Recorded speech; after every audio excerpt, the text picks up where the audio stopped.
Okay, in this tutorial we're going to be looking at step 3. Now in step 1 you extracted some maps. In step 2 you described the location of the places you were looking to study.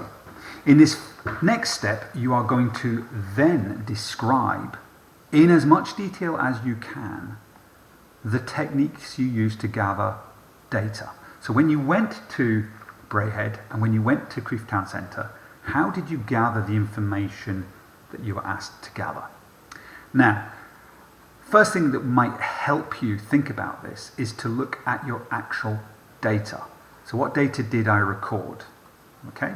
Now, you should have your data gathering sheets. I'm just going to show you some data gathering sheets. Let's have a look at the data gathering for Crieff. So when we went into Crieff, there was a data gathering experience. The first one was the quality of the shop location, and you completed this table. Okay. Likewise, you counted pedestrian flows, and you looked at shop vacancies, and you looked at the quality of the shops in the area. Now, if we think about each one of those 4 activities, there was a very specific way you went about recording the data, whether it was counting things or making decisions. Okay? You were given some information here about each technique. Okay? What your job is to do is to remember how we did it and then type underneath your maps how you gathered the data. So you might start with, to gather data on the pedestrian flows in Crieff and Glasgow, and then you'll tell me what you did. Now, there's a lot of information you can potentially write, exactly how you did it. Think of every step in that process. It wasn't just sitting counting. There was a time period. You only counted certain people in certain locations. How did you decide those locations? Okay. Where were you when you were conducting the count, and why was that important? Okay.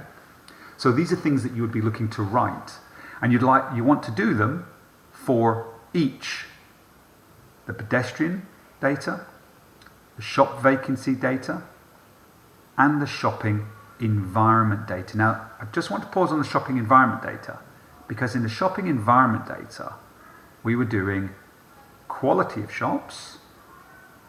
So there was a technique used for shop quality, but we also looked at the quality of the location. So there's 2 different things that you did to get an idea about the shopping environment. And you're going to want, in as much detail as possible, maybe even using a screenshot of some of these sources here to illustrate your point. If you're trying to describe this table, for example, or this table, or this table, or this table, if you were to include it in your main project document, then it makes it easier for me to read what you're reading and see what you're trying to say, because you're showing me the table in which you recorded the data. Okay? The more description you give on how you recorded the information, the more accurate I can understand, and I should be able to then do what you did by reading what you've written. So that's the way you want to describe. You want to tell me how you did it, so I could go away and replicate what you've done in exactly the same way. Okay, so that concludes this step. When you have finished this, and if you have time during the lesson, you are going to want to go back to the main assignment and have a crack at the enrichment task.